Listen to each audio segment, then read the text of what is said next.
I'll start with a question for you both. Who was the best player that you've played against and with?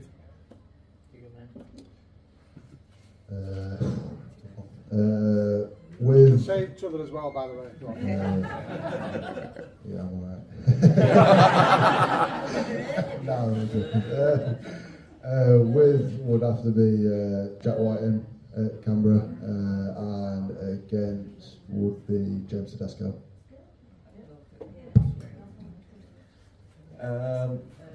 Probably Tom Trbojevic. We played against a game against him. I think he ran for like 400 metres. That was pretty stupid. And with probably Kalen Ponga, I think. Some name dropping going on there, isn't there? Which is your favourite away ground? And do you have a reason for it? Oh, at Catalans after the weekend. Yeah, I think probably Catalans. Oh, I like playing at Warrington as well. I've not played at many, but I'd say Hull KR has got quite a good atmosphere there. And is there any news on Josh Jones' injury? Do we know what's happening with Josh? No idea. Nope. No. That's the medical, yeah. No. Yeah. It's also a big mystery whether that's that one. What difference will it make training on the new pitch up here at Lawndale? Yeah, it'll be massive. I don't know if you know, but like we've had a bit of a chop and change with where we're training at this year, so it's been quite difficult. We spent the majority of all the pre-season and a bit into the season at Siddle. Then we had to change to the YM because we had to change to the Lockwood. Changed to the Lockwood for a couple of weeks, and then that week we had 2 lads do hamstrings, and then we come up here and we had a few lads do other soft tissue injuries. So just having a home where we're going to be and that's set, and there's no change of surfaces and stuff like that, because that's actually quite important to us, even though it sounds a bit soft. But having a home will just be massive for us. And then obviously if we have a gym and a field and stuff like that, we're not rushing to finish training to drive the GTC to do our weights. People can stay out, do their extras, do their kicking, do whatever. Yeah. Have you had a look at the pitch on your way in? I had a quick look, yeah, but I think we won't be training on that. I think they want this to be done up here, because Waterford won't train on 4D. Okay, fair enough.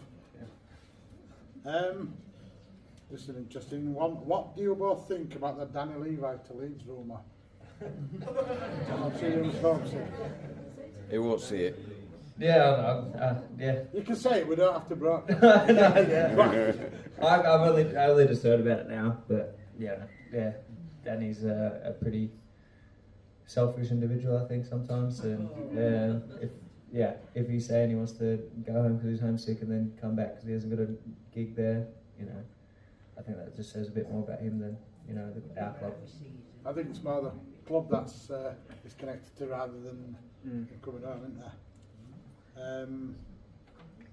Do other players find it upsetting when Ian Watson gets abuse from the media and on social media? Question for you both of you. Yates comes in with tears in his eyes. I don't know if you all knew, but Ian Watson's actually Yates' dad. I don't think any of the lads really look at the media stuff. I think if we did, we'd all probably come in pretty down after some of the losses. But I think there's a club, like the players and Ken's spoke to us as well, that we all believe in sort of what I was doing, and it'll take time, but I think everyone's kind of behind that in the club. Yeah. Thanks, Harry. It's I see it every now and then, but he's not missing tackles and losing games for us. It's on us. So we take We don't say that word. and we stick to the process. Do you think it's totally unjustified, or is it all basically you guys? I guess obviously he's a fan, and you need to hold someone accountable for losses, whether it's players or coach or whatever. We obviously don't like what's going on, and neither do you guys. But you're obviously going to blame someone, whether it's the right person or not. So yeah. Right, the next one's connected to that really. It's, what's your opinions on Ian Watson calling players out in public? Has he done that? He did it with Jerry, didn't he? I think after the whole game. After the Leeds game, he didn't name names, but he said. So did he do it with Jerry or not? He dropped Jerry after the whole game. He called Jerry out, didn't he? And dropped him. Huh? Well, that's what we were told, anyway. That's what he said in media.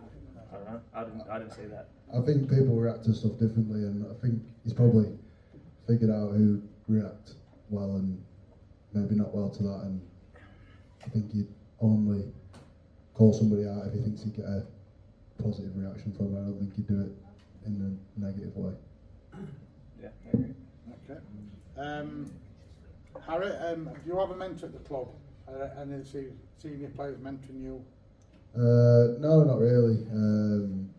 I sort of watch the other players and speak to the other players and take on board stuff by myself.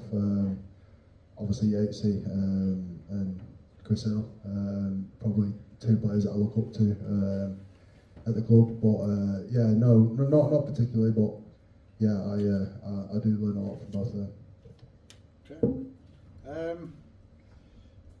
Luke, how much responsibility does a team captain have for the team's collapse? Newcastle versus St Helens and particularly Leeds. Yeah, I'll take accountability.